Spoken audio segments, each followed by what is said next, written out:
We don't have 4 years to fix things or to break this fever. We actually have a very short period of time where it's either going to be consolidation or it's going to be enough backlash that political gravity catches up with him.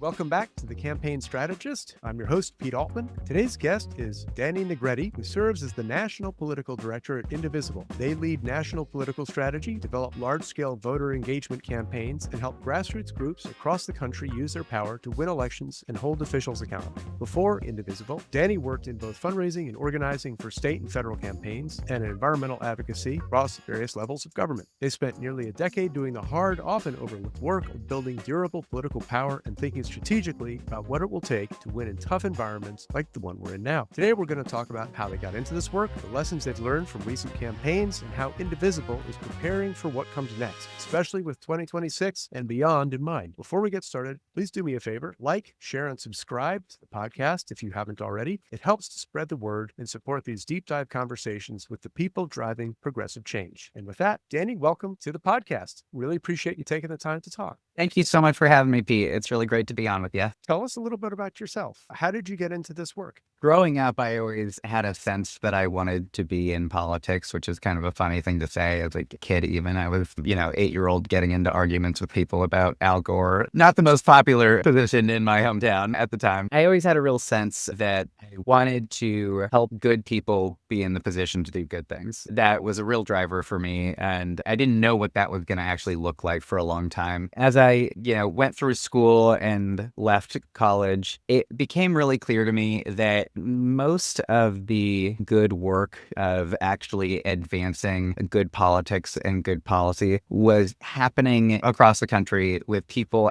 engaging deeply, not because it was their job, but because they cared enough to do it and they cared enough to show up on a regular basis. And the best example that I had early in my career of that was the network of volunteers that came together in campaign periods to actually do the hard work of trying to convince their neighbors to go out and vote and do the thing.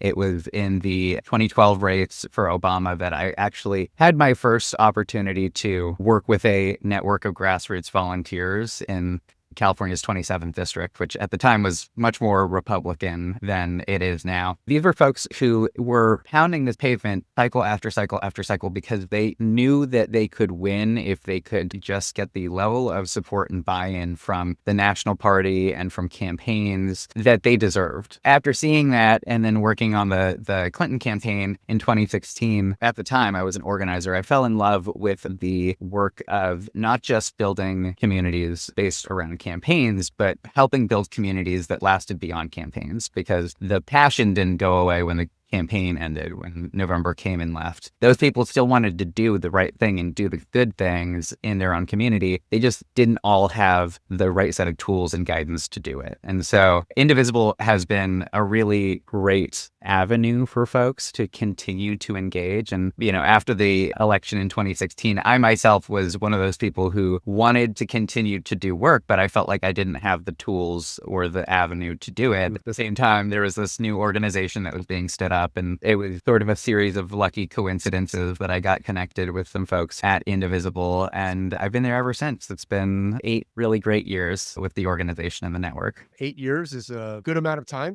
to be at one organization, and I'm hearing the fact that it's a lot about community building and providing people tools has a lot to do with it. I remember in those dark days after the first time, I remember when that Indivisible guide came out and people started talking about it, and it looked a lot like guides that activists have created, when you're trying to get people involved in a particular campaign, or like just the basic sort of how-to steps of it, how to engage. But the way that they wrote it, and of course the timeliness of it, and that it wasn't about one specific issue, but more about we need to empower people to help speak out and push back and fight back, obviously really took off. It's actually like so funny to me because I did not find it on my own. It was actually some of the folks that I worked with as volunteers on the 2016 campaign. They reached out to me because the way campaigns work, they hold all of the data and contact information for the local folks who are engaged. And then when the campaign goes away, oftentimes those folks lose connection with each other. The person they had a connection with was their organizer, and it was me. And so I had a few of them reach out to me and say, hey, there's this guide and we want to set up a meeting with all the people who we were just doing these phone banks with and doing the canvassing with. Can you help us get in contact with them? That was my first introduction to it. I was like, I don't know what this thing is, but okay, I'll help you because, you were so great and so wonderful to work with on the campaign. I went to their first meeting. It was held in the old campaign office that was at that point just empty and there was nothing going on in it. That was like a real moment for me to realize that there's this infrastructure that is missing on the left and for progressives, where ways that campaigns kind of suck up information and data and then move on and take it with them really disempowers the people who are on the ground doing the work. Being able to give that level of power and infrastructural support to all the folks who are on the ground has been a really wonderful thing to see. And they've grown so much since then, all of these different groups locally, just because of that level of access that they have to each other. It's interesting. I hadn't thought about the fact that, not in that same way, that political campaigns establish an enormous amount of infrastructure very quickly. And then what happens to it after the fact, unless, the state party or the national party sucks up that information, which probably means it isn't necessarily then being used at the local level. Largely being used for fundraising emails.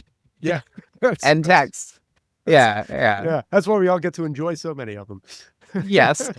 This started as a podcast where I wanted to talk to other organizers about the nuts and bolts of, how do you develop strategy and how do you navigate the various complexities of campaigns, which I just love because there's some fundamental principles, but after that, it's just a lot of figuring out how to apply them in very different contexts at different times, calls for lots of creativity and improvisation. So usually I like delving into that. But these days, I think the really critical question is, how do we need to adapt to these times? Trumpism, the media environment. I mean, this is his second term, but a lot of what we're dealing with right now really has emerged in the last few years in terms of especially the difficulty in communicating and reaching voters and people sort of beyond the individual bases of specific groups. The undercurrents of what brought Trump to power go back for decades. And it seems to be an environment where the left has had some difficulty figuring out how to adapt. And so I'm curious, how are you and your team approaching this period differently than you might have in the past? You're right that Trump is the result of many decades of degradation of institutions and social trust and the pinnacle of that pathway. There's,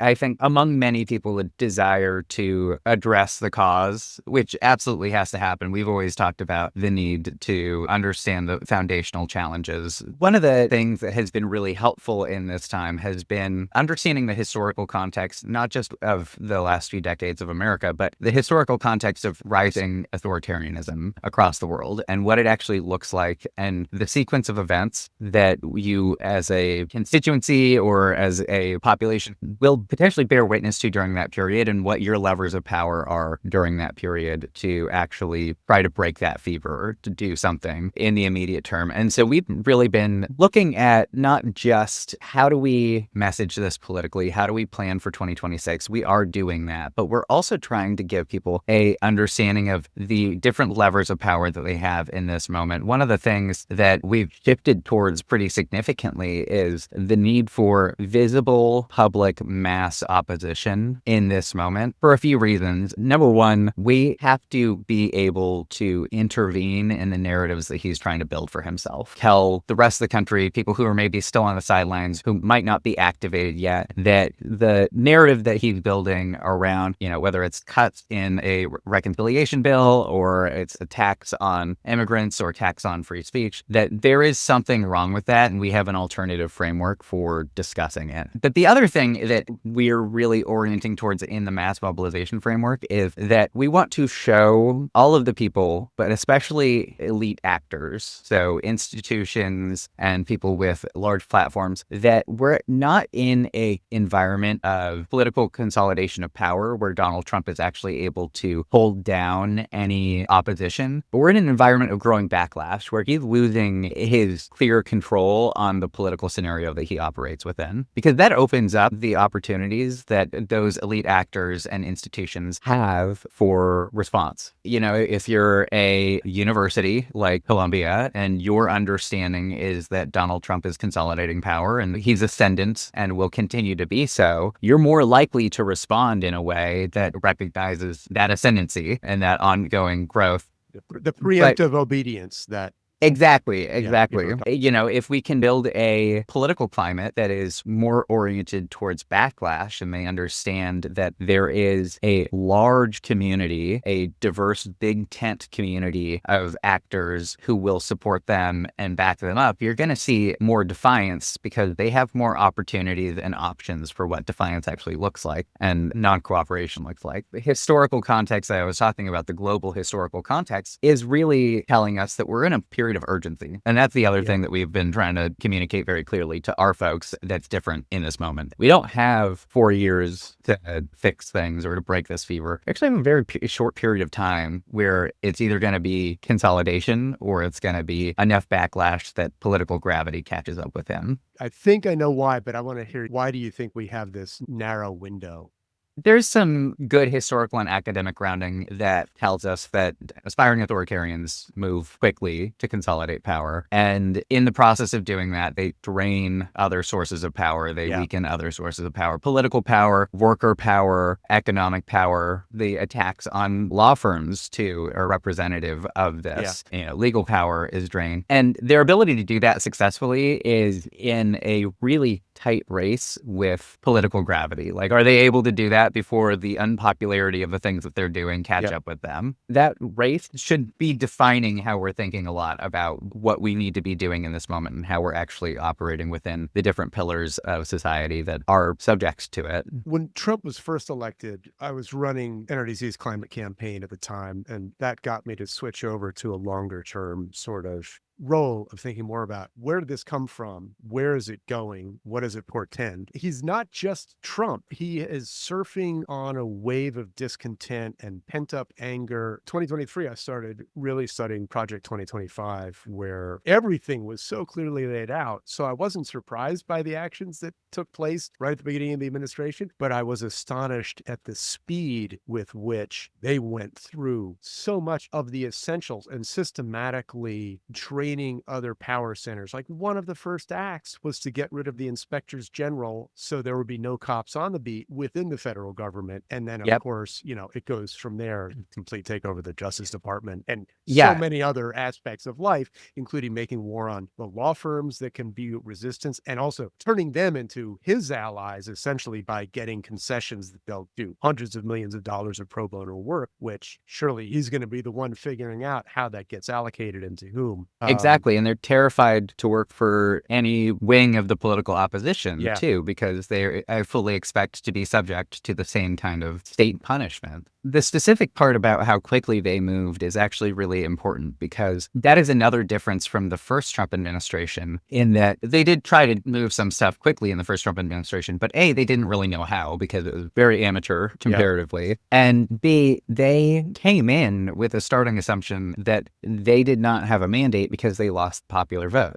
And that did not exist this time around. So many of these institutions and elite actors, including folks in the Democratic Party, were early on positioned not to treat it like a aberration, but like the next political wave that came in, and you just have to deal with the state of things because he won the popular vote, he won the Electoral College, and he's got a mandate, allegedly, and we have to operate within that ecosystem. And our job right now is to show that, no, there's no mandate. There never was a mandate. candidate for these things. I thought of it as the Democrats, progressives in the environmental world, like just shell shock from the election. Not only did he win again, but this time he actually won the popular vote, albeit by a very small amount. And of course, you have to look at a bunch of contextual stuff that goes back. I watched earlier today your interview with Convergence from a couple weeks ago and was absolutely thinking the same thing about Andor. Great series, great Star Wars Really story. good. The extent to which it's an allegory for the race of sort of, how quickly can the evil empire consolidate its power and its hold on everything and fashion the weapons and the tools in order to do that versus the rebellion, basically. Rogue One, which comes after Andor, where they're talking about, what chance do we have against the Death Star? And the response to this, what choice? If you give way to an enemy with this much power and that is willing to use it with that much evil, you have no choice but to actually organize and fight back, because the alternative is losing everything. We've been thinking a lot about the importance of cultural tools for organizing in this period. There are audiences across the world who are, experiencing some resonance with the content of something like Andor. They're just not in political spaces, or they're not engaged politically. And it is going to be really important to actually figure out the right way to connect with those audiences and move them from, hell yeah, Mon Mothma, that is, your speech is right on the nose, to like, hell yeah, like we can get out there and also organize ourselves and make sure that those features are being, celebrated in the real world. The framework of that show is focused on the people who are not the heroes that get the medals at the end. It's focused on the folks who are doing one small piece in a huge tapestry in order to eventually get to, Luke Skywalker and all of them. But in between, you need those people who are doing just their little part in order to do some non-compliance or do some defiance and bring other people along with them. I have to say, I love how seamlessly it just ended right at Rogue One beginning. And I thought, that line from Rogue One, I forget the exact year it came out, but at the time was like, this is about the first Trump administration. It came out in December of 2016. It came out right after the election. We'll say one more thing about Andor that I keep coming back to, and spoiler alert if you haven't seen it yet. When Mon Mothma is giving her speech, there is a scene where there's two people who work in the Senate, and they are being told they have to open the door so they can turn off the transmission. And they're just like, I can't help you. Like, we fixed the door. It's locked. We can't help you. And it's just a small little act of malicious compliance, honestly. So indicative of the levels that anyone can find themselves in this moment in order to have an impact and make a difference. I love that so much about the show. It just keep coming back to that one little moment. It's great because there are so many different ways that you can help the resistance and fight the regime. And that goes back to where you started, which is Indivisible's focus was and continues to be, even when so much seems very discouraging, there are ways we can fight back. You started talking about a few of those, and I wanted to circle back to, what else is cooking in terms of helping people figure out how do they play a meaningful role in the resistance and pushing back. Our big thing on the horizon right now is No Kings. It is a mass mobilization that we are helping organize June for 14th. June 14th. Yeah. Donald Trump wants a big birthday parade for himself. And he will get his big birthday parade. He's wanted it for many years now. Sure has. It didn't happen in his first term. There were arguments about cost then that persuaded somebody not to do it. Apparently, those are not persuasive to him this time around. So he's going to have this big parade in D.C. We are mobilizing everywhere else. We are getting people out in the streets. We already have, I think we just passed 1,200 events registered today. We've still got 2.5 weeks to go. So there's going to be events all across the country. If there's not one in your area, you can set one up on nokings.org. But the idea is that we're trying to build clear contrast. And so we want to have images of people-powered movements, mobilizations all across the country, side by side with any pictures of this military parade that's happening in D.C. Maybe that's his birthday party, be as gaudy as he wants it to be. But we as the people are not on board with the strongman politics, the corruption that is so on display. He's going to be selling tickets to the thing. And in the midst of all of this, he's actively cutting Medicaid and going after services for people. I think it was a sign that somebody sent is if there's money for a parade, there's money for Medicaid. One of the real core things of this for us is that we want to do contrast, not conflict. We think that there's a lot of really important organizing happening in DC. Free DC is a great organization, local here in the district. They're doing what they're calling DC Joy Day. And it's all about, showing everyone what the DC community is actually like. It's not about military parades. It's not about whatever the hell he's going to be doing for his birthday. It is about the community here in DC. And we're doing our flagship mobilization in Philadelphia. So if you'd like to join a big mass protest, we're going to have a march and a rally in Philadelphia on the Rocky Steps there, and we'll have some great speakers. Awesome. I think it is a real concern that he will use any excuse that he can get to crack down on civil protest and peaceful protest. Part of our responsibility is protecting that space for as long as we can to ensure that we are able to exercise our constitutional rights to free speech and to gather and to be in community at this moment. So, like I said, if there's not an event in your area, go register one. We've got a ton of partners who are going to be participating with us.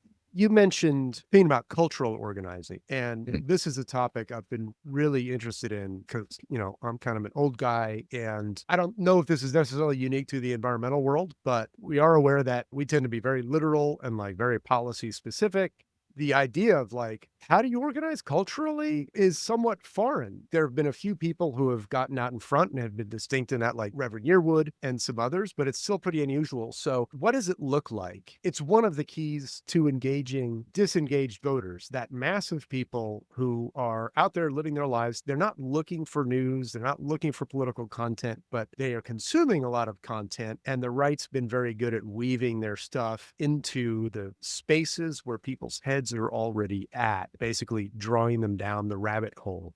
What do you think that looks like on our side of the ledger? It's a hard question because part of the challenge and the reason Republicans, the right, have been so successful at this is because there's just an asymmetry here in that they've got billionaires who are helping in really concentrated ways. There's a reason why Twitter or X or whatever is such a cesspool now. It's because a combination of, Elon Musk bought meme accounts that are run by right-wingers, just driving content to people constantly that is incorporating all of the things that they're already consuming elsewhere. It's the same thing on YouTube where the algorithm takes you down a pathway that is very clearly oriented towards the right wing. So there's a couple of different angles on this. And one of them is, yes, meeting people where they are, but being really intentional about not being transactional in that, initial interaction with your audiences. You want an immediate outcome when you're engaging with folks through a cultural frame. You're like, all right, I'm investing time. I'm going to, talk about music or this show or whatever, and I'm going to put it in there. And then at the end, I'm going to have this sign up link. But I think you actually just got to spend more time talking and engaging with the content and the audience where they are before you ever get around to the ask. Build some level of trust and engagement. I always think about, it's not an exact analogy, but when people talk about how Turning Points is so successful on college campuses, a lot of it's because they just go give stuff out without immediate asks attached to it. They just give swag, and people like getting swag. People like getting content. People like getting engaged with on their own terms. When we have a political culture that is really driven by, donors and consultants who are looking for the immediate outcomes, give me the numbers of how many folks you registered, give me the numbers of how many signups you had or how many calls you drove. It doesn't give it nearly as much space as you need to do that deep cultural organizing. So I think that is one part of it. And the other part is we need convincing messengers on our side to reach out to different folks across demographics, across age groups, across lines of difference, whatever they may be. And part of being a convincing messenger is speaking about your own experiences and your own positions rather than taking the message tested thing off the shelf and deploying that where you think it's going to be most effective and putting those people in the right position to have those kinds of conversations, not just with, other folks in the political space, voice, but have them in conversation with creators and artists and folks who report on, entertainment news, folks who report on the latest thing that's happening in gaming. It's funny because there actually is a really strong community of folks in like gaming and streaming spaces that are on the left and do have a lot of like infusion of left politics into their conversations, into their communities. Those are not super accessible to the folks who are also on the like organizing, funding, advocacy side. And so there's a gap there that I think Republicans and the right just don't have to engage with as much because they're much more unified in how they engage with their audiences. One of my favorite channels is CinemaSins, the Everything Wrong With, and then the movie, mostly because they're really funny. But they also, I've noticed for years, they weave in progressive values to that about respecting individuals, their identities and rights. And it's not like what the whole channel is about. It's just in there. And I think it's like that kind of thing that introduces ideas, gets people more comfortable, sort of starts to, over time, shape perspectives and inform people. It's also something that seems very challenging to adapt to when you think about institutions who are used to speaking in their own voice, but faith in institutions has been on the decline for years. And so that institutional expert-driven voice, it carries the weight probably amongst the base, but not so much those disengaged people who are more likely to respond to someone that they feel like looks like them, sounds like them, shares their values above all. Figuring out how do you relinquish some of the control over your message so that you're able to invest in and allow other people to carry the message however they deem is going to be most effective with their audience. It's not an insurmountable challenge by any means. I just think it's like one of those things that's kind of in the race before power is consolidated by the enemy, It's not just a need to relinquish a little bit of control of a message, but also be willing to let your brand take a back seat to the message itself. So often I think a challenge is that because a lot of the work is driven by good, important organizations that deserve the credit and the recognition, that can sometimes get in the way of how people see themselves, not as, members of a party or members of an organization, but as just, people with some degree of power that can be applied in many different directions. I actually so appreciate about Indivisible groups is many of them, yes, they're registered Indivisible groups, but they're also a swing left group, or they work with Move On and they work with other organizations locally. Maybe they're really close with the Working Families Party and their allies there. They have multiple identities that are fluid and their work is fungible between them. And that's how people operate in the real world. But oftentimes when we're trying to drive some sort of action, we don't treat it nearly as fungibly as people operate. And so it's like, we want this particular message and it's got to be driven by this organization. And at some point, the person who's giving the message has to say the organization's name or, like that. Right. When really we should just be talking to people. Yeah. We just got to talk to people and help them get on a pathway to find or be provided the tools so they can do what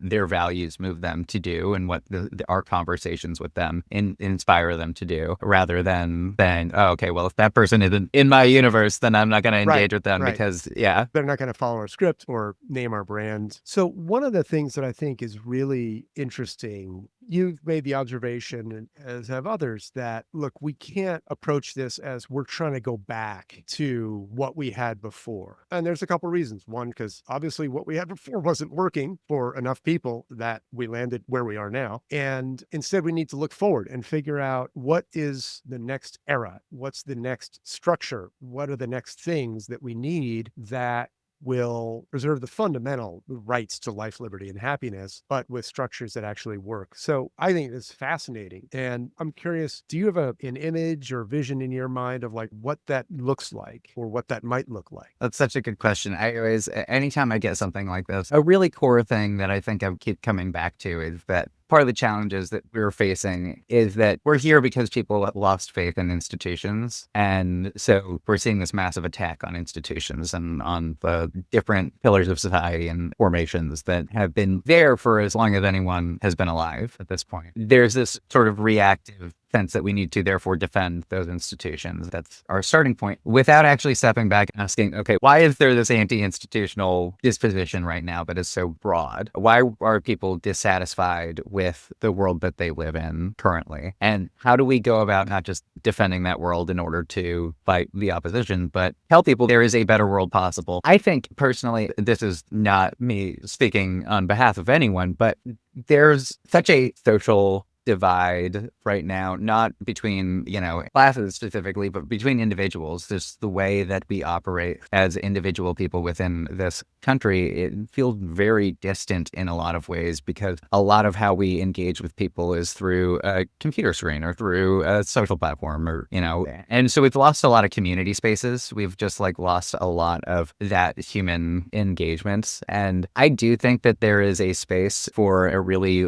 pro-human, pro-community movement in this country that is built on not, how you're feeling about the federal government, but whether or not you have people in your local community that you trust and that you can, build power with in order to continue to have an outsized impact. And that goes back to a lot of the reasons why I think Indivisible works the way that it does, because it's rooted in the geographic localities and how people engage with one another and trust one another in order to be reliable and to show up at events together and, co-plan events. And do I trust you to hold my time as valuable and hold your time as valuable and build something together? It's not a long-term political solution on what comes after Trump, but I think that any successful movement has to be rooted in a recognition of the power between local communities and how people can build that back, because the distance between what people want and what people are organizing for locally and what we're seeing happen in Washington, it's big right now, but it's always been big. It was big before Trump. Closing that gap and finding some way to close the gap in a real way is going to be important. I will say also, I think what Bernie Sanders and AOC have been doing with their,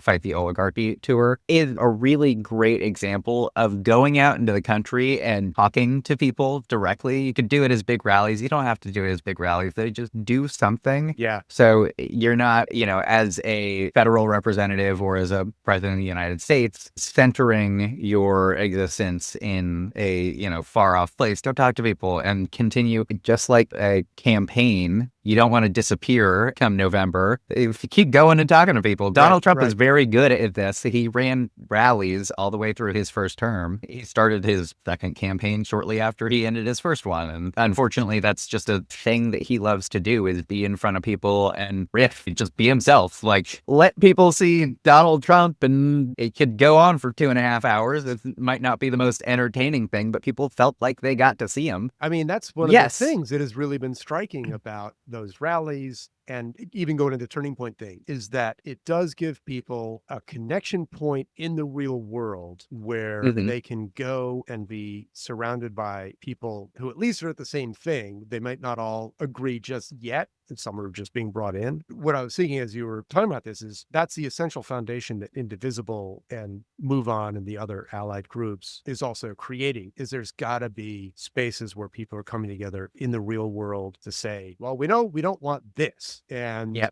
we've got to try to stop the bleeding. And then we've got to figure out what does come next. What do we want? And how does it work? And how do we shape it? And having the foundation of 1,300 chapters, or I'm not sure if you call them chapters, but seems like a really important piece of infrastructure to helping us figure that out. I would agree. And I think it's very hard to try to align around, the next set, what are our policies going to, what's the next iteration of the party going to look like, and all of that. And to a degree, those conversations will come. We will have those arguments. We will have those debates. There is something really valuable in this moment, though, in being able to say what we absolutely oppose and what we understand to be a clear violation of our values as Americans. And abduction and disappearance of folks like Kilmar Abrego Garcia is actually both a horrific incident and really powerful moment to bring people together around a clear violation, something that was obviously morally abhorrent, and say, okay, we know at least this is something that we oppose in real specific terms. And we should be able to start doing that at a more aggressive level with like the level of corruption that we're seeing from the Trump administration. There should be no question that collectively we can orient aggressively against that kind of corruption, not just to draw contrast, but to bring people in to our conversation and say, that's insane. Don't you think that's wild? If you agree that that is wild, that he's hosting a crypto dinner or that he's going to accept this plane from Qatar or whatever the example might be, come be in conversation with us, because we can build a really clear orientation against corruption and against that kind of clear violation of the oath of office. We can do that with the immigration attacks that we've been seeing on communities across the country. We can do that in a bunch of different areas. And by identifying those voids, those areas where we say absolutely not, you kind of start to understand the negative space that we operate in, where people are welcome to bring their other perspectives, bring what is actually mobilizing them and bringing them to the table, and build something of a movement out of that. I actually think that the anti-corruption piece is going to be really key, though, because so much of it is rooted in the distrust that people have for the government and for political figures, and our absolute imperative need to, if not begin to repair, at least acknowledge where that's coming from and understand how we can work with voters, work with the electorate, work with constituencies to respond to it by some faction within government and within politics. Because right now it's Donald Trump is corrupt, but also I don't trust Democrats, or both parties are corrupt and they're both held by moneyed interests or whatever. There's obviously no comparison between the two parties, but the perception is out there, and we need to build that clear contrast in order to start addressing the perception. So one of the most, I think, pivotal audiences for that contrast are those disengaged voters that we've talked about before. They're sort of basically the new swing voters, or they are kind of pretty much swing voters. Do you know if Indivisible events are reaching disengaged voters? Like, is this base mobilization at this point? Are people starting to bring in like neighbors or friends, who are not all that engaged? How much do you know about who's actually getting in the loop, and is this reaching the disengaged people? I've got anecdotal evidence on this, and I think we're starting to reach disengaged folks. One of our big asks for No Kings is bring folks along with you, especially folks who haven't gone to a protest before, get them on board. So leading up to hands off, you do these big national mobilizations and you're kind of building the plane while you're flying it and bringing all the pieces together. And I somehow ended up with many of the email responses coming into my inbox. We had 500,000 people registered and millions of people showed up. But a lot of those emails were from people saying, I've never been to a protest before. What kind of shoes should I wear? Will there be signs there for me? So there are a lot of people who in this moment are being mobilized for the first time. But there's a difference between, I think, as you were kind of indicating, folks who, maybe they vote every time, but they've never called their member of Congress, or they've never gone to a protest. And then the folks who maybe don't vote or vote very occasionally. Those are much harder to crack. Part of that, I think, is going to be that cultural organizing. So they feel like their existing community is represented in this community of activists or mobilized folks. The other part of it is that the direct impacts of what the Trump administration is doing have to be made very clear to them about how it's impacting them. And it can't just be in the context of he's violating norms or he's attacking institutions. It actually has to be in the context of how is he impacting your life. Medicaid is going to be one of the clearest examples of those impacts. As we look at reconciliation and how we should be talking about this bill and talking about the impacts, we have to be sure that we're connecting both the outcomes and making those very real for folks, because I think many people don't think of them as real. They're hypotheticals. And the villains, they have to understand who is actually doing this. It can't just be a bill that's moving through Congress. It has to be the Republican bill that Trump is pushing, his one big beautiful bill, and messaging that very clearly, and that there's something to do about it. Because that distance between the local power and what happens in DC is the most demobilizing thing for most people. What difference is it going to make is the phrase in your head that prevents you from actually going out and participating. We got to break down that phrase as much as possible and say, no, there are things that will have an impact in your community that you can do, and you can do them with other people. You don't have to do them alone. There is still an ongoing debate amongst Democrats about whether to abandon or downplay issues that Republicans have weaponized, like defending trans rights or woke policies, or even this last weekend, the Washington Post had a story about even trying to figure out whether to continue using terms, that represent woke culture, on the basis that it's easily manipulated by the right and it confuses or, it doesn't work very well with disengaged voters. Are these even the right questions to ask, or should we just get out and do the work? I am very much in the get out and do the work camp. As a coalition, as a party, we spend a lot of time message testing and then fretting over the message testing and then re-message testing and spending a lot of money on message testing, and trying to understand how to talk to people. When we go through an election like we just did, the way that we talk to people, the way that we engage with folks, it comes up obviously as the easy thing to say, that's where we screwed up. Whether or not to, take these issues trans rights and how closely or distantly we identify with immigrant communities. All of that, I think, is a really awful misread of where the country is. People are not begging for you to drop trans. That wasn't the reason that all decided to vote for, Donald Trump. The reality is that they want a party, they want candidates who are actually speaking to their issues. And in order to do that, you don't have to suddenly abandon other conversations on civil rights. Doing that is not only taking the bait and kind of distracting yourself from what would be a much more successful and impactful conversation, it's also building the narrative strength that Republicans have been relying on and trying to turn these issues into electorally viable attack lines. Yes, Donald Trump ran millions of dollars in ads about, Kamala's for they, them, and Donald Trump's is for you. Very clever line, very helpful in many ways for him. And also, you look at the Kentucky governor's race where Daniel Cameron ran a very anti-trans campaign and Andy Beshear ran a very pro-trans equality, pro-trans rights campaign. It didn't hide from the issue in any way, and he won handily. It's not like there's a ton of data points to say, if you want to win, just do this one special thing and, you'll solve all your problems. The point is, if your values are so loosely held that an election result is going to make you say, well, let's just give up on a community or let's change the way that we think about civil rights or whatever, you're not building a good case for yourself as a elected leader to your voters and to communities that are actually going to be subject to that. My thing is we got to talk to people the way people talk, whether it's message tested language or academic language. I think that's, to me, in many ways, a lot of the challenge that we actually run into with the,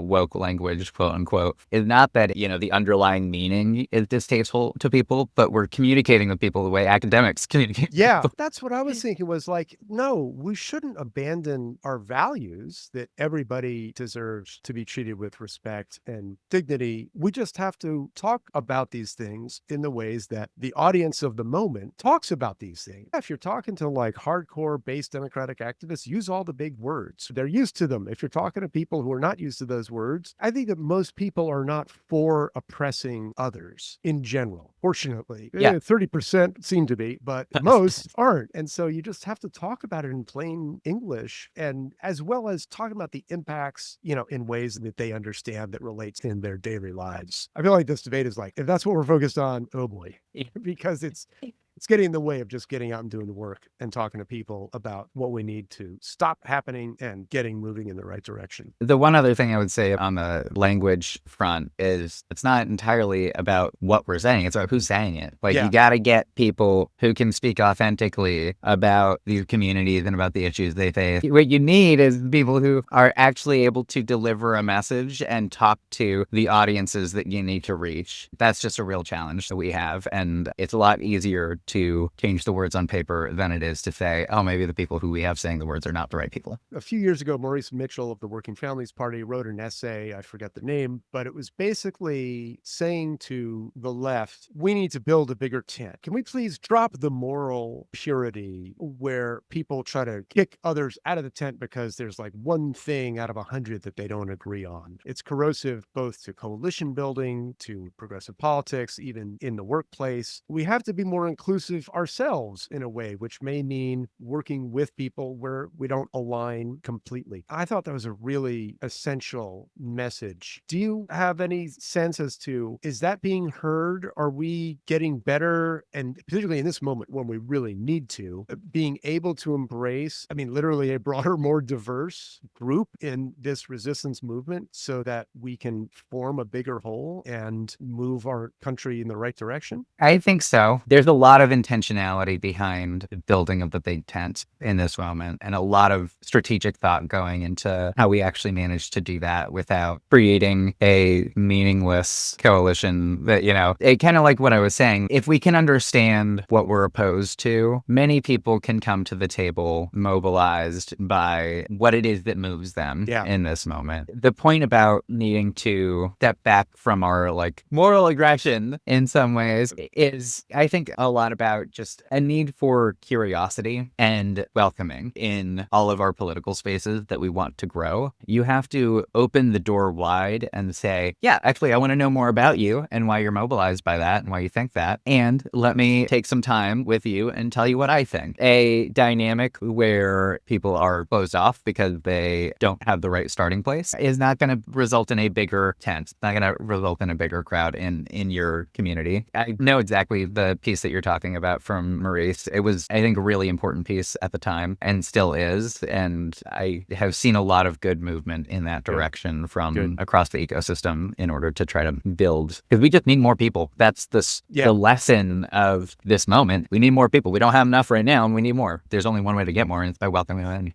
Dani, what is a lesson that you learned or advice from a mentor that you maybe learned early in your career that made a big difference to you and that you'd like to share? When I was first starting organizing, I was working in California, now 27th district. At the time, it was 25. The organizing director that I was working with in the area, she was very clear about why she was doing the work and who she was there for. And it was her family, her kids. She had a really impactful story of self and the kind of organizing framework of explaining why you're there and connecting it with other people. That was really important to me at the time because I was just a kid. I was looking at it more as a job, as a career path, as pieces of a thing rather than an actual orientation towards the work and who I am, what motivates me. Having that really internalized early on was very important to me. Understanding that this is not a job, this is not a profession necessarily. This is actually, in many ways, it should be, especially in a moment like now, part of a calling because it's not easy work. And if you think about it primarily in the context of who you're working for and what you're getting paid, you're not going to be able to carry through with all of the hours and the challenges. You actually have to be able to center yourself in the why of the work. So that's been just really important to me. And especially in these days, understanding that I'm not a, input that's just based on what's on my paycheck, but I'm actually my labor, my work is rooted in a clear set of values and a clear why. And so where it goes and what it's actually impacting, that should be diverted to the most effective place possible in this moment. I am hopeful that many people will see themselves that way. Thank you so much for joining us on The Campaign Strategist. It's been great talking to you. I'm so glad that we met and that you agreed to come on. I really appreciate it. Thank you so much, Pete. This is great to be on. Thanks for tuning into The Campaign Strategist, where we dive into the art and science of advocacy. The podcast is produced by Prismatic Strategies to share wisdom and insights from leaders in the field. I'm your host, Pete Altman. Music was written by Andrea Perry and Pete Altman, and this is edited by Abby Altman. If you enjoyed today's episode, please don't forget to subscribe, and share with others who care about making a difference. You can find us wherever you get your podcasts. Thanks again, and see you next time.